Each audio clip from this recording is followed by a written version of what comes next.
Olá, que a paz que vem de Deus e excede a todo entendimento esteja no coração de cada um de vocês. Hoje eu estou bem feliz. É a nossa 30ª live e eu quero deixar aqui um abraço bem apertado e de muita gratidão para a pastora Gláce Apolinário Fabres. E quando Deus colocou esse projeto no meu coração, eu elenquei vários nomes para começar. E Deus me deu num sonho a pastora Gláce. Muito obrigada, pastora Gláce, por ter aceito o desafio. E hoje nós estamos na 30ª live. E o doutor Albert também, porque ele tem sido um participante assíduo, né? Um dos mais assíduos. O sábio rei Salomão, no livro de Eclesiastes, capítulo 7, versículo 1 e 2, diz assim: o nome limpo vale mais do que o perfume caro. E o dia da morte é melhor do que o dia do nascimento. É melhor ir a uma casa onde há luto do que ir a uma casa em que há festa, pois onde há luto lembramos que um dia também vamos morrer, e os vivos nunca devem esquecer disso. Para falarmos deste assunto, talvez seja o fato mais estressante da nossa vida, que é a morte, que é viver o processo do luto. Está conosco o Dr. Albert Friesen, nosso parceiro, né, nosso sempre parceiro, autor Obrigado. da apostila de aconselhamento pastoral do curso livre de teologia ministrado pelo ITQ. Boa tarde, Dr. Albert, seja bem-vindo. Boa tarde, pastora Graça. Muito obrigado pelo convite e pela oportunidade de estar mais uma vez com vocês. E hoje, para tratar de um assunto que é realmente crucial, né? O mais crucial de todos, que é a morte na vida, esse paradoxo. E gostei que você tivesse lembrado, que tenha lembrado Salomão. Salomão, ele viveu intensamente. E, de alguma Verdade. forma, ele chegou a pensar sobre a morte. E ele sabe que junto a um féretro, junto a um cadáver, que a gente mais pensa sobre a própria vida. Quando acontece um atropelamento ou uma morte acidental grave no trânsito, sempre me surpreende que enche de pessoas ao redor para olhar. O que estamos Verdade. olhando quando olhamos? O morto, espatifado, tipo bife no chão. Nós olhamos a nossa própria possibilidade e queremos saber como é para poder enfrentar o nosso medo de morrer. Vendo como é, a gente se prepara. Trabalhei por muito tempo num lar de idosos, onde 100 idosos conviviam, muitas vezes, nos seus últimos dias. E a maioria não se conhecia. Mas quando alguém morria, todos que podiam buscavam sua roupa de domingo, tomavam um banho, passavam um desodorante e ainda com cadeira de rodas ou com muletas, iam para a capela fazer a volta ao redor do caixão. Mas não conheciam a pessoa morta. Sim, mas sabiam que para eles seria o próximo passo. E para antecipá-lo com menos medo, com mais previsão, olhavam e participavam deste ritual final que a gente às vezes chama de velório ou cerimônia fúnebre. A morte é algo diferente em nossos dias do que há décadas passadas. Ela é muito asséptica, ela não acontece mais no dia a dia e em casa, ela acontece distante nos hospitais e nas UTIs. E eu tenho pena de quem tem que morrer assim. Tenho pena porque vi pessoas morrerem solitárias e muito mais do que a dor da morte ou o próprio morrer. Dói o morrer sozinho. Doutor E Albert, isso o só hospital faz com a um gente. adendozinho. Hoje, nesse momento, que nós estamos vivendo. Está acontecendo muito isso, É verdade? Por causa da pandemia, por causa da pandemia. ninguém pode estar perto. E a morte na pandemia é aterrorizante, é terrífica, né? Verdade. Uma outra particularidade da morte em nossos dias é que, quando ela é visível às pessoas, ela acontece diante das pessoas, ela é trágica, ela é acidental, por homicídios ou por suicídios. E, em cima desta dramaticidade, a mídia faz a sua venda. A mídia dramatiza estas mortes Verdade. que, infelizmente, são elas que acontecem aos nossos olhos, né? E algo assim que espanta e interessante é que filmes e jogos banalizam a morte. Verdade. Então, quem é um pouquinho cinéfilo, quem gosta de cinema, de filmes, sabe o quanto a morte é explorada. E é aqueles filmes onde jorra sangue, onde os pedaços voam.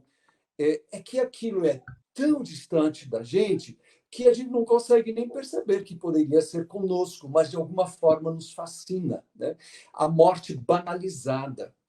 E uma última coisa da morte em nossos dias, eu quero falar sobre a exploração dos serviços funerários.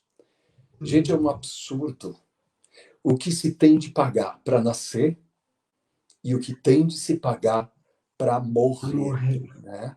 Para enterrar os restos da gente. E, bom, é a minha lástima, é o meu lamento. Vamos adiante. Quando a morte acontece na família, acontece um vazio. Só quando a pessoa morre é que muitas vezes nos conscientizamos o que ela significava. Lembro de uma família que tinha um filho de 14 anos com paralisia cerebral. Este menino jamais falou uma palavra, jamais andou, ele só vivia, vegetava. Ele até reagia com movimentos, manifestando alegria quando alguém se aproximava. Mas quando ele, aos 14 anos, morreu, a família entrou em depressão. Não importa quem a pessoa é, quando ela vai, ela deixa um vazio tremendo que pode gerar depressão, falta de sentido de vida. E por isso, o aconselhamento pastoral precisa ajudar as pessoas a elaborar o luto, a desenvolver uma reorientação da vida após a morte, da vida que continua. Em alemão, elaborar a vida se diz Trauerarbeit, é realmente trabalho de luto. Que trabalho é esse que o conselheiro pastoral vai ajudar o aconselhando a realizar? É o trabalho do desligamento emocional, é o trabalho de pensar a vida, a continuidade, e é também o trabalho de fazer novas conexões, que preencham, em certo sentido, aquilo que ficou vazio. É o trabalho também de evitar que se estagne na vida, porque isso é relativamente frequente das pessoas pararem de viver quando alguém morreu. Trauma, né? Para algumas pessoas, O efeito a do trauma. morte é traumática. Nós já vamos falar sobre as circunstâncias da morte. Existem alguns tipos de morte que traumatizam violentamente, né? Nesse processo de elaborar o luto, não é preciso que haja necessariamente um conselheiro pastoral sempre. Também não é necessário que sempre haja um psicólogo, um terapeuta formado para isto. É interessante observar. Os mediadores do luto, muitas vezes são as pessoas naturais do dia a dia. Ali, o vizinho, o parente, o amigo. que vem, que abraça, que ajuda nas questões da funerária, né, do registro de óbito e essas coisas, acolhendo as pessoas, andando com as pessoas enquanto elas levam o seu morto até o local de enterro ou de cremação, que está se tornando sempre mais atual esse processo. Mas é interessante também observar que a morte ela exige um ritual para que seja bem fechada. Quando não há morto presente, quando não há o momento de dizer morreu e sentimos saudades, parece que algo não se fecha no coração das pessoas.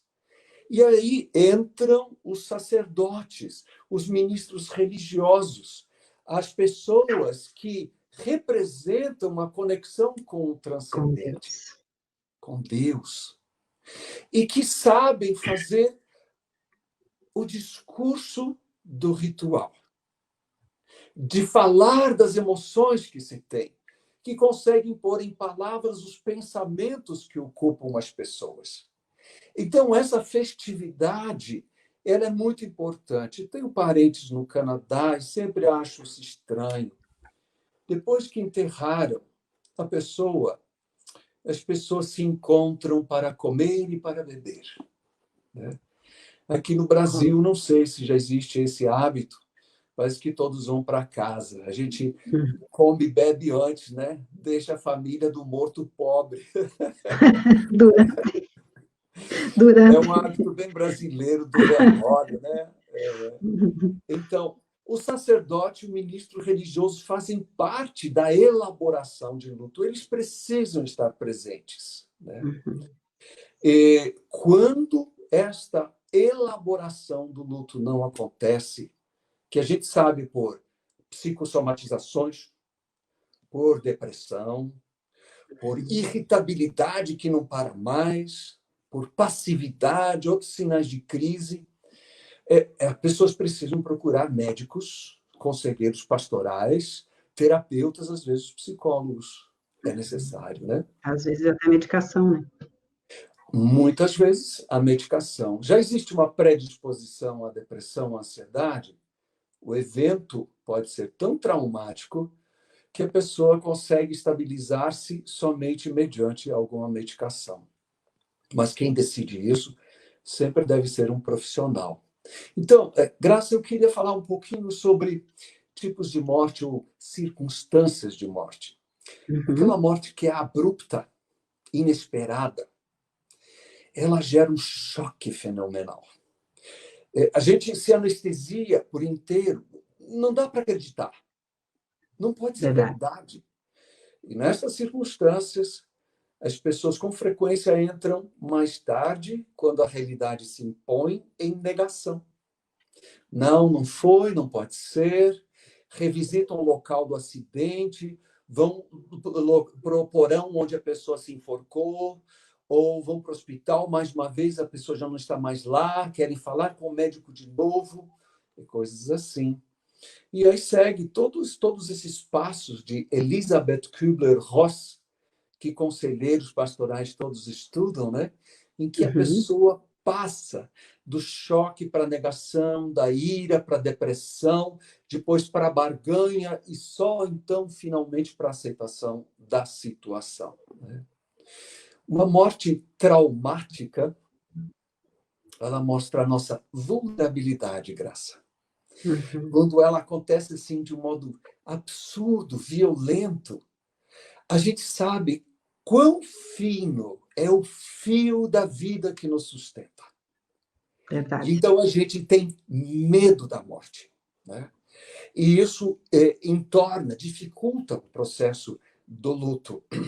Ou quando acontecem perdas múltiplas, como aquela família da comunidade melanita de Curitiba, numa van, todos, avós, filhos, netos, sobreviveu uma nora. Nossa. Os outros morreram todos, eram 11. Aquilo é extremamente chocante. E o tratamento, o aconselhamento pastoral é complexo, precisa de tempo e de muita dedicação por parte dos conselheiros.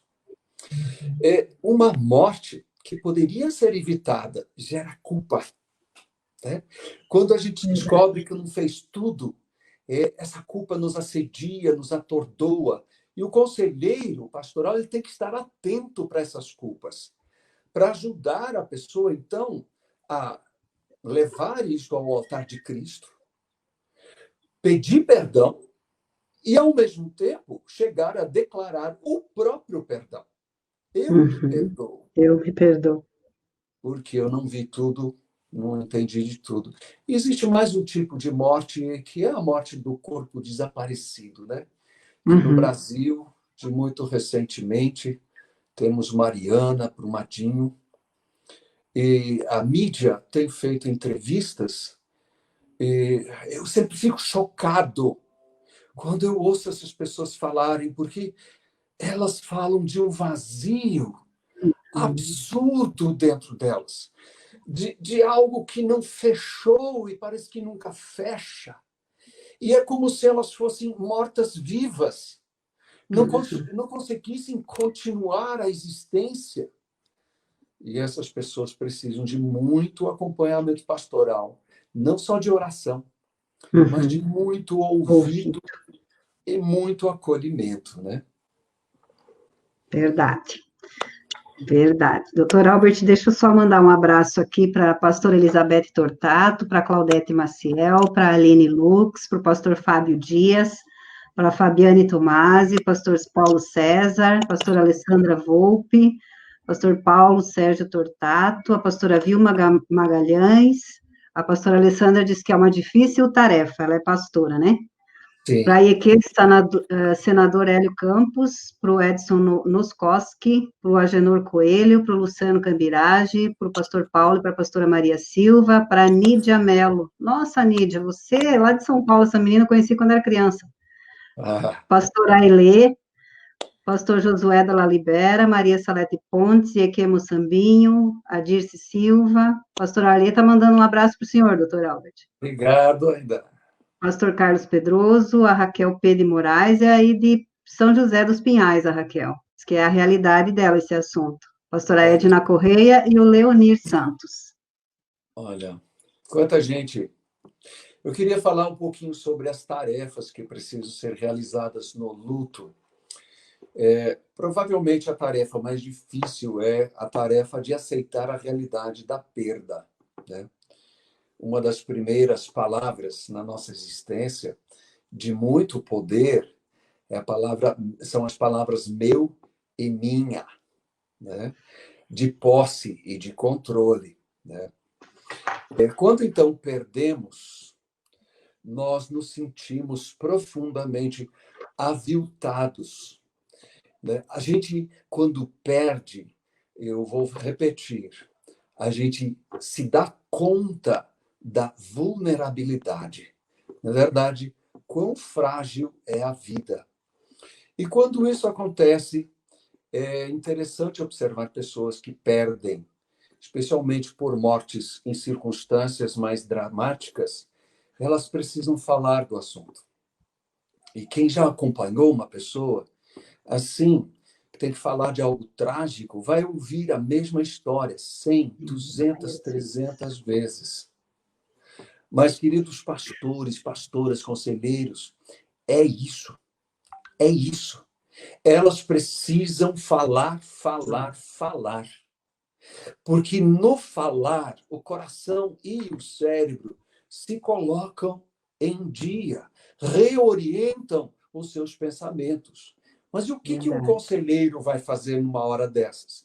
Ora, ele vai escutar e a cada nova fala, ainda que seja a mesma, ele tenta iluminar, pensar uma nova perspectiva, para que o coração da pessoa seja reconstruído. Um dia, ela para de falar, é interessante observar isso. Há um momento em que parece que basta. Agora a pessoa está enterrada e ela consegue seguir. Uma outra tarefa do conselheiro é ajudar no processamento da dor, do luto. Eu lembro de uma família que queria muito ter filhos, um casal. Então, eles adotaram finalmente um filho, então nasceu o deles. E quando esses meninos tinham 12 anos, voltando de um feriado para sua cidade, tiveram um acidente e uma das pessoas morreu. Quem foi que morreu? O filho de sangue. E aquilo foi tão difícil, especialmente para esta mãe. Ela chorou um ano lá no meu consultório. Pedi que nos trouxessem as fotos, brinquedos do menino, e nós nos reuníamos para chorar por um ano, conscientizando-nos como é duro perder quando a gente ama. Finalmente, ela conseguiu entrar no espaço da ira e de cobrar de Deus o que ele tinha permitido. E então, ela conseguiu, depois de um ano, elaborar esta morte e seguir. Uma outra tarefa é ajustar o mundo na ausência da pessoa perdida. Acordar com alguém na mesma casa é diferente do que acordar sozinho. Deixa alguém da tua família viajar e perceba. Né? A gente se sente deslocado quando uma pessoa desaparece. Todas as coisas precisam ser revistas. Né? O comer, o dormir, a casa, o trabalho. Né? Tem um cachorro que gostava de quem morreu, alguém tem que cuidar dessa coisinha. E assim vai. Tem tantas coisas que o conselheiro vai ajudar a reajustar. E tem uma coisa que nós, como cristãos, a nós nos é dado em Cristo, é ressignificar a morte. A vida tem um sentido, ela tem um significado, mas a morte também tem um significado. E você, pastora Graça, nos leu essas sábias palavras de Salomão. E ele nos diz, é bom estar lá onde há morte, mais do que onde tem muita festa, porque na festa tem muita futilidade, né? E eu lembrei do salmista. Ensina-nos Davi, a a contar contar os nossos dias dias, para que alcancemos corações sábios. coração É ao sábio. pensar na morte que nós significamos a vida de um modo diferente. Mas a mesma coisa acontece quando alguém vai embora. E é interessante, a gente até dá risada disso. A pessoa pode ter sido não lá a companhia tão agradável, mas quando ela está no caixão, Faz falta. a gente começa a falar bem da pessoa. Isso não está errado. Todos têm algo de bom. E Verdade. nessa hora tem de ser falado coisa boa. Mais tarde, mesmo semanas depois, o que significou essa morte? Né?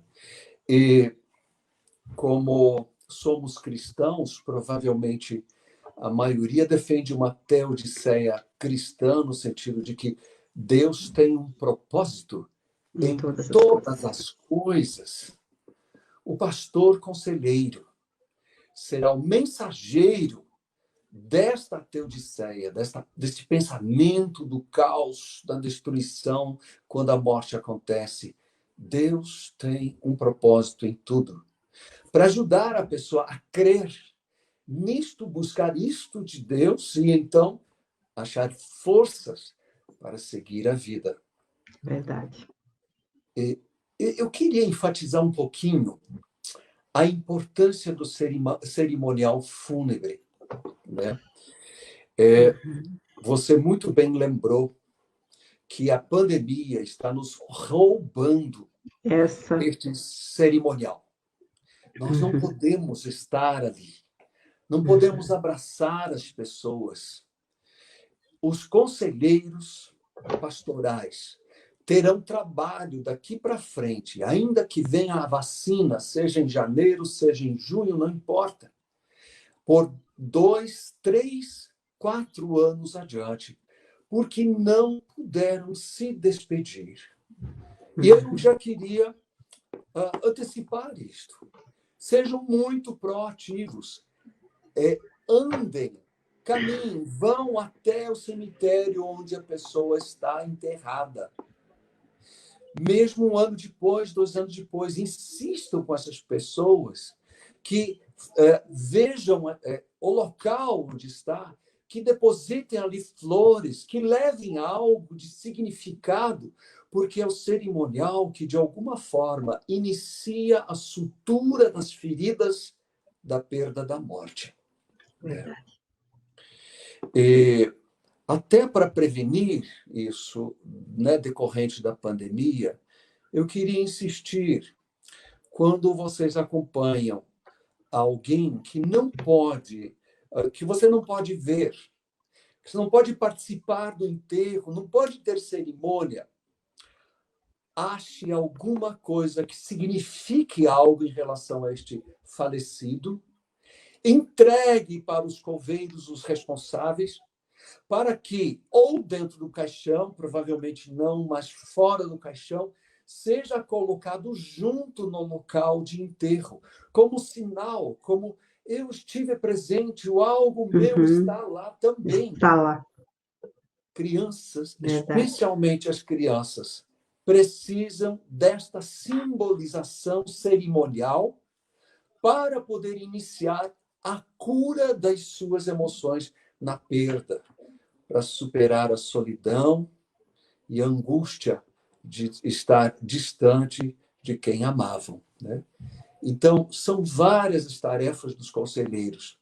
Aceitar a realidade da perda, processar o luto, ajustar o mundo, ajudar nisso as pessoas, ressignificar a morte e também o morto, né, o falecido. Além disso, a importância do cerimonial e, quem sabe, em pandemia, a simbolização por alguma coisa que se coloque junto a quem faleceu.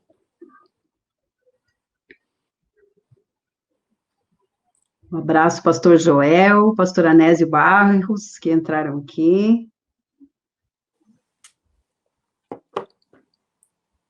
Ok, posso continuar? Pode continuar. Então, tá joia. Então, o objetivo do trabalho pastoral é ajudar a efetivar a perda.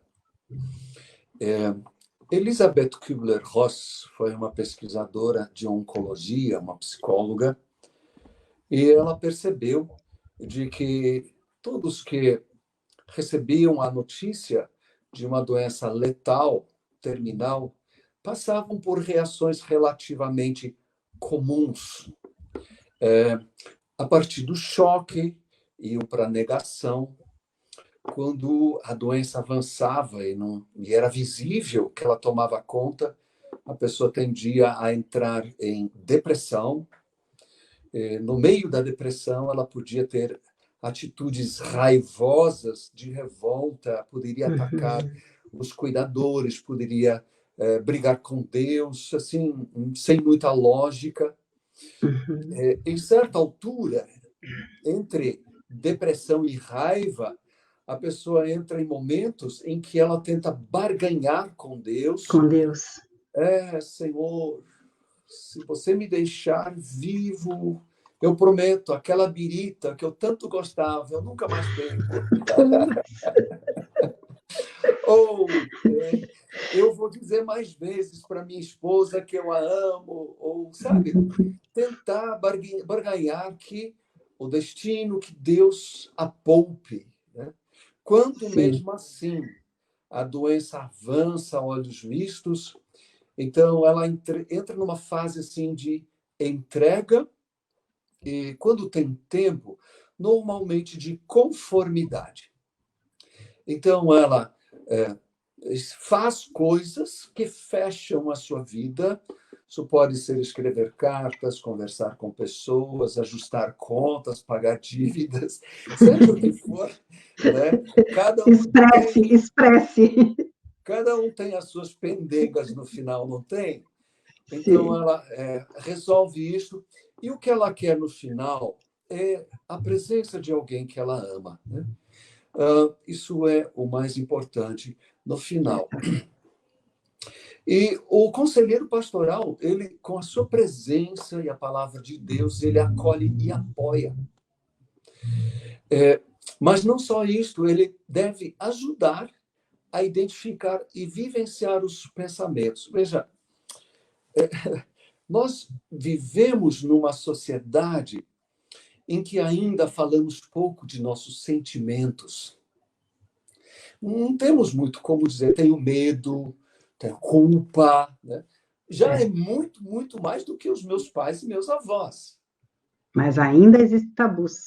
Ainda existe tabu para falar de sentimento, porque nós pais ainda podemos ensinar mais aos nossos filhos. O pastor tem de ajudar nesse sentido. Porque aí todo o processo de elaboração da perda funciona melhor. Identifica-se raiva, ansiedade, desamparo, tristeza, né? E então se ajuda a viver a pessoa sem a pessoa que foi. Como é que eu vou viver? E o conselheiro tem esta tarefa de encontrar um sentido da perda e, especialmente, de dar tempo ao luto. A maioria, ou muitas pessoas acham que quando a morte foi anunciada, a pessoa esteve doente por meses, às vezes por anos. Quando finalmente falece, já com 80 anos, a recuperação deveria ser fácil. Em geral é. Mas nem sempre. E pesquisadores nos informam que é natural permanecer com sintomas de luto de 6 meses a 2 anos. Quer dizer, de 6 meses a 2 anos, o conselheiro pastoral tem de estar atento à sua ovelha, ao seu aconselhando, né? Pode ser que alguém elabore os 6 meses e você percebe, não tem mais psicossomatizações, já não tem insônia, está seguindo na vida, inclusive com novos relacionamentos. Deixa ir, abençoe, toque a vida. Mas preste atenção, as pessoas manifestam em sintomas psicossomáticos e emocionais e atitude de vida quando não elaboraram, não fecharam ainda, e até 2 anos tende a ser normal. Mas, nesse tempo, a gente presta especial atenção a sintomas como depressão ou adesão a substâncias químicas. Né? Álcool, às vezes drogas e, às vezes, psicofármacos. Né? A pessoa não enfrenta a realidade. Né? Então, neste caso, ainda que dentro dos 2 anos, é preciso encaminhar para o médico. É muito importante pensar nisso, de que quando a pessoa não consegue resolver, tendo sintomas de depressão, ela precisa ser encaminhada. E um outro aspecto bem importante, a tarefa do conselheiro, é prevenir e guardar de crises, e, especialmente, guardar de cronificação de depressão. É natural que alguém tenha uma depressão depois de um falecimento de alguém querido. Mas a pessoa não pode permanecer nem aprofundar esta depressão. A Aline Lux diz assim, cuidar para não desenvolver um luto patológico. É isso, né? A pessoa adoece e não consegue mais voltar, né? Alguns chamam isso de luto patológico. É um luto que consome a pessoa, tira a qualidade de vida, impede que ela volte a ser como ela era antes, produtiva, né? Então, é muito, muito importante encaminhar nesses casos. Às vezes eu me preocupo com a prepotência de pastores. Eu chamo de prepotência e eles chamam de fé. E por isso eu não consigo julgá-los, embora de dizer que considero prepotência. Eu sei da fé de pastores, eu sei da fé e do seu poder, mas nós precisamos, ao mesmo tempo, aprender a compreender as nossas limitações de formação, de discernimento de estados patológicos e de estados espirituais, né?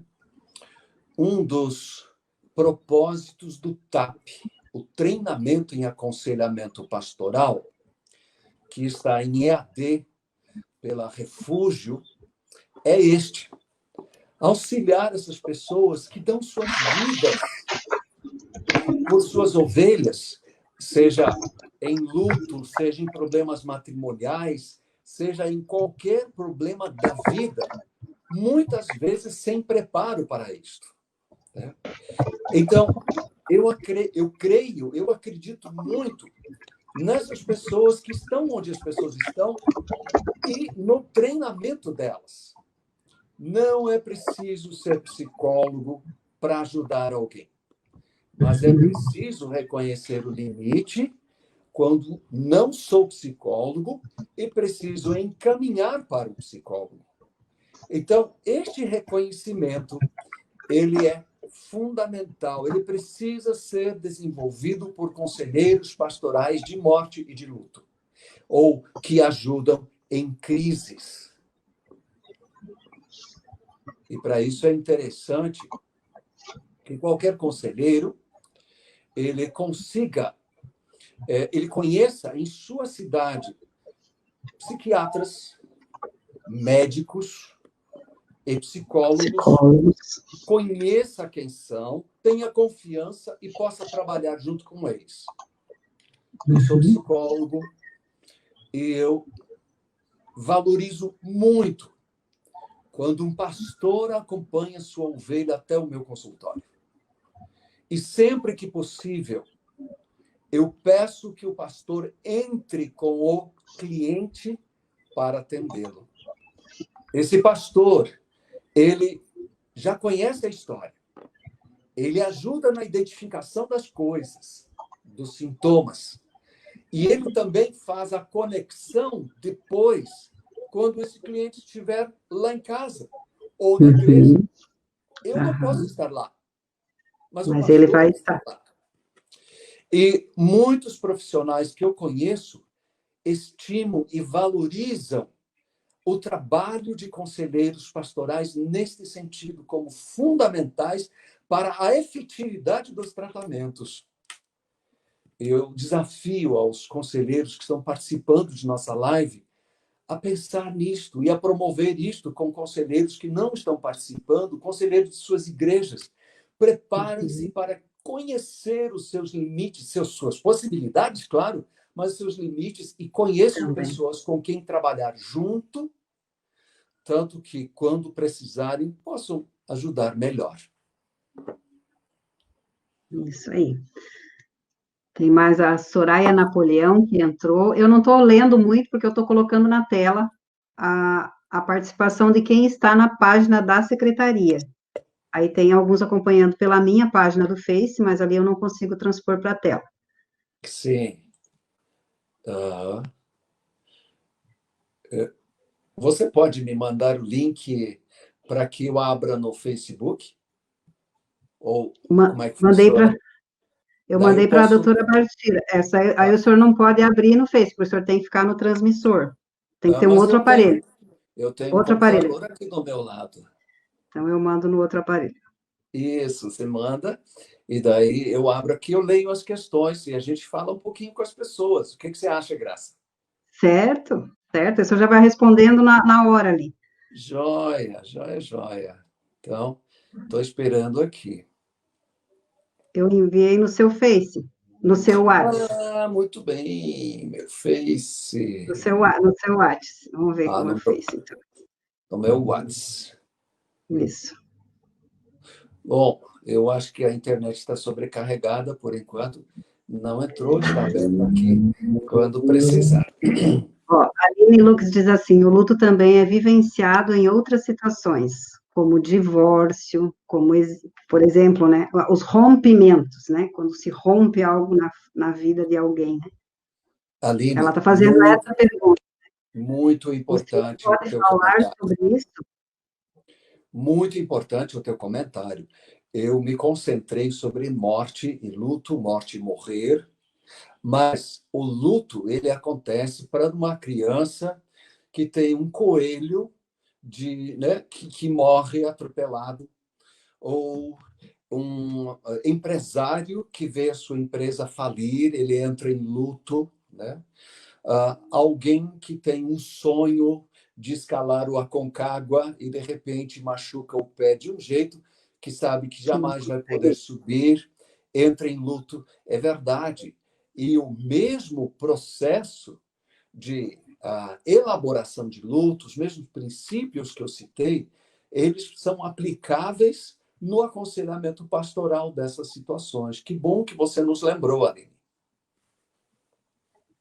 Isso mesmo, isso mesmo. Interessante. Doutor, Sim. não entrou no seu Face? Não, não está entrando no meu Face. Que estranho, hein? Do Aí do computador meu. não está entrando. Eu tenho uma internet fraca aqui hoje. Será que é por isso? Tem mais uma questão, a gente pode falar a respeito. Aham, pode falando. Ah, Pode falando que eu vou tentando linkar o seu Face no meu. ótimo, tá. Ok.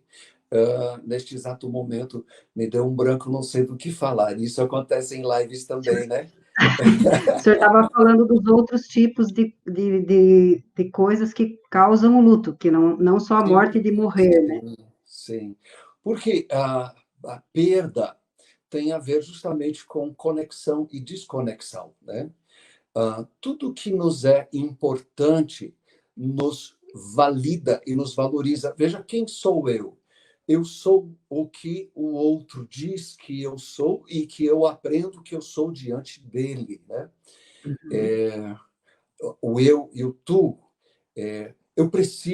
Eu tenho um nome porque você tem um nome, porque você existe. Se eu Sim, existisse sozinho, eu não precisaria de nome. Então, o outro me dá identidade. Então, as coisas, de alguma forma, me significam. Quando elas desaparecem, quando elas não são tiradas, nós como que perdemos um aspecto de nossa identidade. verdade. Eu não sou mais a mesma pessoa. E então eu me sinto estranho comigo mesmo, né? É evidente que para algumas pessoas e algumas situações isso é praticamente imperceptível, né? Verdade. Mas Doutora Albert, para outras pessoas aquilo é arrasador. a pastora Marineusa, ela disse verdade, isso nos foi tirado. Esse momento de estar presente e nos despedir da pessoa que amamos. Ela perdeu a mãe dela há alguns dias e ela passou por esse processo de não poder, né, de não ver, de não vi mais minha mãe. Então, que dor, não é? Que angustiante. Ela vai para o hospital, ela fica ali, a gente sabe que ela está sozinha, a Uhum, gente sabe, porque conhece a pessoa, o que ela padece, o que ela sofre, e a gente não pode fazer nada. nada. E então chega a hora de saber que ela não vive mais, e a gente gostaria de ver, tocar, a gente gostaria de participar para fechar, mas infelizmente não tem jeito, né? E então, como fechar? Marineusa, você vai descobrir como fechar. Sente em horas de muita dor e lembre de tua mãe. Se tiver alguém com quem você possa conversar a respeito, não se constranja em fazer isso. Peça, cada vez que sentir a necessidade, que te ouçam, que te ouçam. Mesmo que você repita várias vezes a mesma história, mas que te ouçam. Entre em contato com aquelas coisas que você sabe que eram importantes para a tua mãe. Entre em contato com elas. Às vezes são as roupas. No caso de minha mãe, são as rosas. eu tenho um sentimento a cada vez que eu vejo rosas Nossa, vermelhas. Minha mãe tinha um único hobby, quando ela aprendeu que viver era mais do que trabalhar. Foi quando ela teve morte clínica, né? E ela retornou à vida. A partir dali, as rosas vermelhas eram um hobby dela. Então, cada vez que eu vejo rosas vermelhas, eu lembro com saudades de minha mãe, né? E cada vez eu fecho melhor este vazio que ela deixou, né? Então, Marineusa, faça isto. Converse também com os teus familiares sobre o que estão sentindo, como estão passando, tá? Não deixem de lembrar o primeiro aniversário da mãe. Percebam a primeira vez que ela não está presente no aniversário de vocês. Todas as festas, citem a mãe. Citem como falecida, né? Como quem já aí foi. E desvinculando. manifestem a dor e a tristeza de não poderem ter se despedido como seria Seria. natural e saudável, né? A Raquel de Moraes também, meu marido morreu indo de moto trabalhar, foi atropelado por uma carreta. O caixão foi lacrado. Depois disso, eu, a viúva, tive que ir atrás dos problemas gerados pela morte dele. Eu não tive tempo para chorar, tive que dar forças para o nosso filho de 6 anos na época, e desde então estou confusa. Desde então, há quanto tempo? Você pode escrever isso para a gente? Eu suponho que seja muito tempo, porque é realmente assim. Quando alguém não tem a permissão ou não tem a oportunidade de chorar, parece que trava algo dentro da pessoa e ela de alguma forma, não fecha essa questão.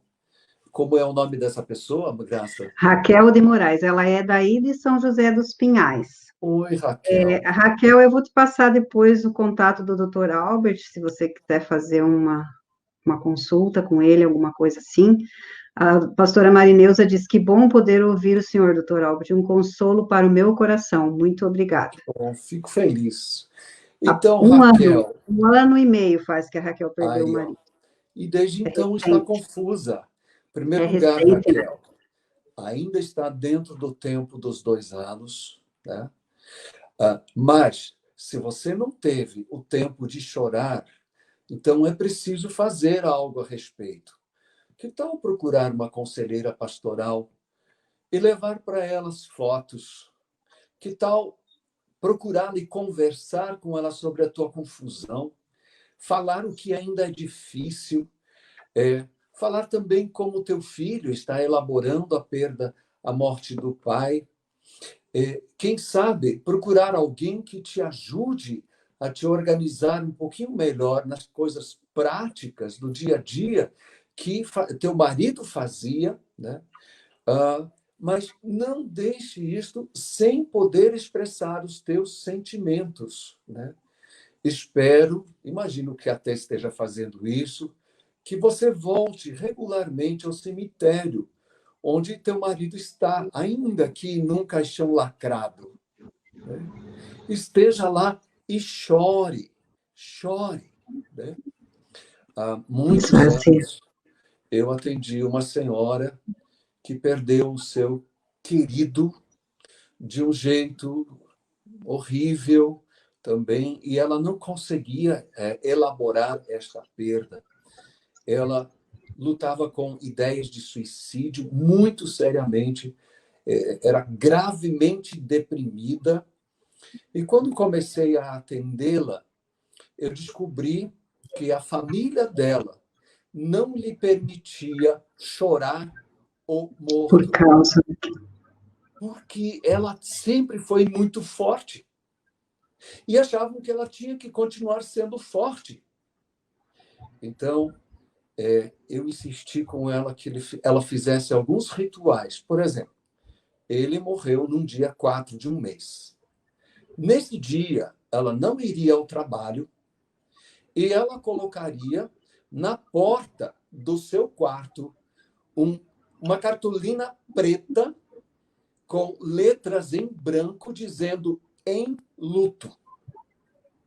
Ela sempre tinha escutado música junto com seu marido.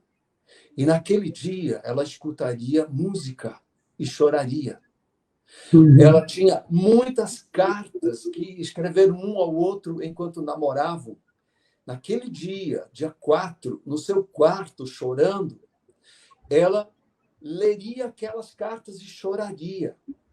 E no final do dia, ela prepararia um bolo chamado nega maluca, de chocolate. E levaria este bolo ao cemitério, colocaria sobre a lápide, junto com o aparelho de som que tocava as músicas que os dois gostavam de escutar, porque eles gostavam muito de música, e ela ficaria ali chorando o seu morto. Ela achou assim um tanto estranho, ela disse, mas não vão achar que estou fazendo despacho? Eu disse, você tem que despachar para longe este choro. E essa dor, ela tem que ir embora. Não é despacho, é luto. Esta senhora fez estes rituais por 3 meses. Então, ela saiu da depressão de mais de 1 ano. Que nenhum médico tinha conseguido resolver. Por quê? Porque ela não teve a permissão de chorar. Então, Raquel de Moraes, permita-se expressar o sentimento. Né?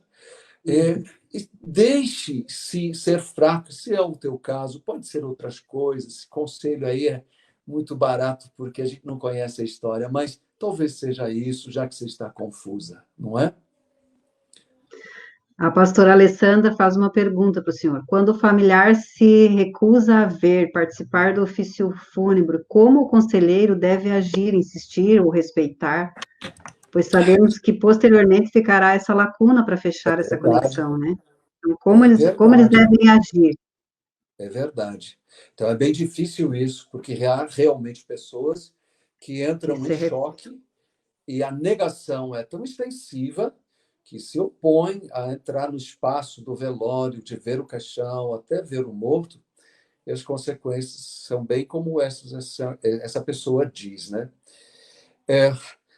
Não consigo imaginar um conselho único, mas, certamente, as pessoas que percebem isto precisam se aproximar de quem se nega a ver quem faleceu e abraçar e acolher, para que as defesas quebrem. Veja, quando choramos, quando estamos nos braços de alguém, nós choramos quando percebemos que alguém nos entende, né? Então, conseguimos quebrar as nossas defesas. Então, às vezes, o abraço é importante, ou ir para lá onde a pessoa está, já que ela não está onde o velório está, e sentar junto e dizer, está doendo muito, né? Está muito difícil. É incompreensível. Por quê? Para quê? Sabe, manifestar empaticamente os sentimentos da pessoa. Quando alguém empatiza, a pessoa pensa nas suas emoções e pensar nas emoções é entrar em luto. Estando no lugar onde a pessoa está ou não, né? Então, existem várias formas. Crianças devem ver os caixões, devem estar onde estão os falecidos, onde todos choram. Não importa a idade, elas precisam vivenciar isto, porque isso as prepara para a vida, né? Muito mais quando quem morreu são pessoas próximas, né? Como a Raquel de Moraes teve o seu marido, né, que foi, e um filho pequeno. Né? Ele tem que estar junto, né? Sempre que possível. Os pais levantam as crianças, fazem as crianças tocar o morto, mostrar que ele está frio, o corpo está frio, está inerte. É importante responder as perguntas no nível em que as crianças perguntam. Né? É claro que nós, como cristãos, dizemos para crianças que a pessoa está com Jesus, está lá no céu, mas a gente precisa prestar atenção da dimensão concreta e humana que o corpo vai estar aqui. O que vai acontecer com o corpo? Ele vai decompor, ele vai apodrecer, ele vai ficar só o esqueleto. Um dia vai ter só o esqueleto aqui. E nós vamos lembrar dessa pessoa enquanto ela estiver no local de enterro. Este realismo, ele parece ser chocante às vezes para crianças, mas quem praticou, viu seus filhos se desenvolverem com mais saúde, mesmo em perdas violentas, dramáticas, traumáticas.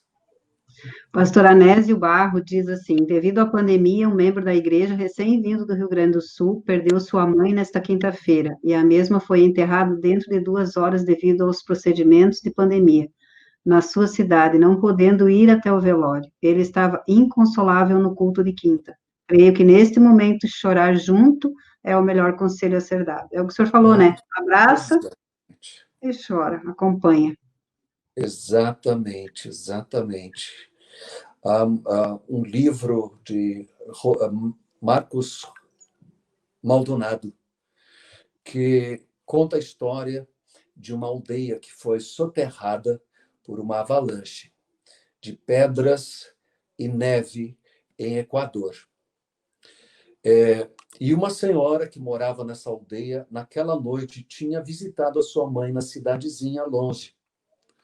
Quando ela voltou e viu a sua aldeia inteira enterrada, junto com o seu marido e o seu filho pequeno, ela sentou no meio-fio, numa posição dolorida, sofrida, que quando o Marcos sentou do lado dela do mesmo jeito, em 15 minutos, ele não se aguentava mais.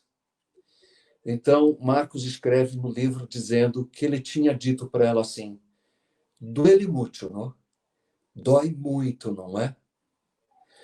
E quando ele disse essas palavras, dói muito, não é? Ela relaxou.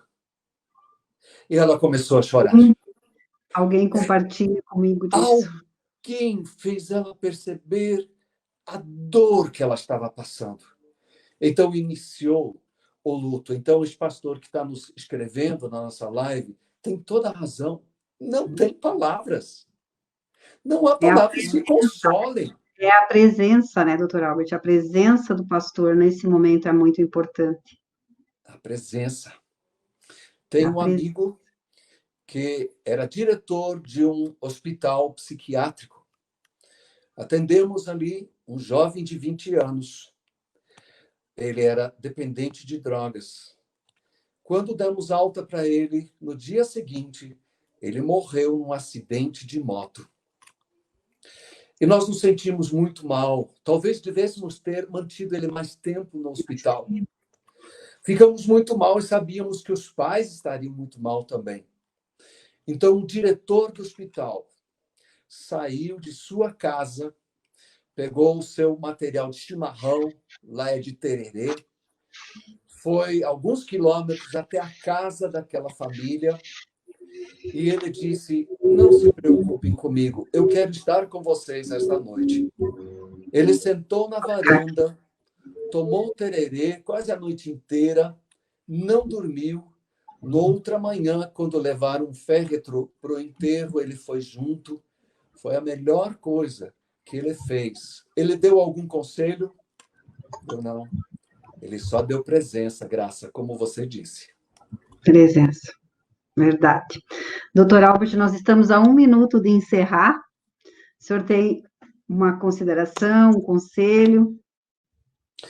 A morte nos assusta, mas conselheiros pastorais são esperança. Eu conheço tantos pastores que não aconselham mais, só pregam, porque eles têm medo de entrar em conexão com os sentimentos das suas ovelhas feridas. Tornem-se mais vulneráveis. Permitam-se sofrer junto com as suas ovelhas, porque isto cura. E vocês, pastores, conselheiros pastorais, muitas vezes são a melhor, quando não o único remédio para ajudar pessoas em luto. Obrigada, doutor Albert. Nós fizemos uma abordagem de como aconselhar em caso de morte e processo de luto. O doutor Albert procurou elencar várias dicas para vocês conduzirem as pessoas para a elaboração desse luto. Obrigada, doutor Albert. Deus abençoe cada vez mais a sua vida. Doutora Bartira entrou ali e disse, muito boa a sua palavra. Meu amor, ela disse. Oh, que doce, minha doce Bartira. A sua doce Bartira. Curtam a página da secretaria, compartilhem a nossa página, compartilhem, se inscrevam, deixem seu joinha, cliquem lá no sininho da página do YouTube da secretaria, SEC Espaço SC. Gratidão a Deus por esse lindo dia, pela vida de cada um de vocês, pelos cuidados que Deus tem tido conosco, apesar de tudo que nos rodeia. Gratidão a cada minuto que vocês investem para acompanhar e prestigiar os trabalhos da secretaria. Deus abençoe muito cada um. E lembre-se, a morte é o fato mais certo da vida. E pensar nela nos faz aproveitar melhor cada segundo da nossa vida. Sim. Eu lembro quando, no enterro do meu pai, faltava uma pessoa para carregar o caixão e só sobrava eu. Que coisa, hein? Ele foi a pessoa mais ilustre da minha história. Então, carregar deixou uma marca muito profunda. Mas Deus curou, com o tempo, Deus curou. Nossa próxima live é sábado, dia 5, quarta-feira, dia 5, às 17 horas, e nós vamos falar de dons e ministérios. E o nosso convidado será o pastor Marco Aurélio Silveira. O livro que eu li e que me ajudou a processar bastante o sentimento de perda do meu pai foi esse daqui. Perdi alguém a quem amava. Também tem esse, A Morte é uma Vida que vale a pena, é um dia que vale a pena. E o projeto Flor do IP, que é um projeto, já tem uma live lá do início, feito em parceria com a Faculdade Este, e que tem programa para ajudar as pessoas enlutadas. Quero deixar meu abraço aqui para a pastora Silvia, que é a presidente da Igreja Luterana do Brasil, que fez essa live comigo, a pastora Marli Blum e a pastora Márcia Blasi. Muito obrigada, Deus abençoe. Até a próxima live, doutora Albert. Até, pastora Graça, Deus te abençoe. Um bom domingo para você e tua família.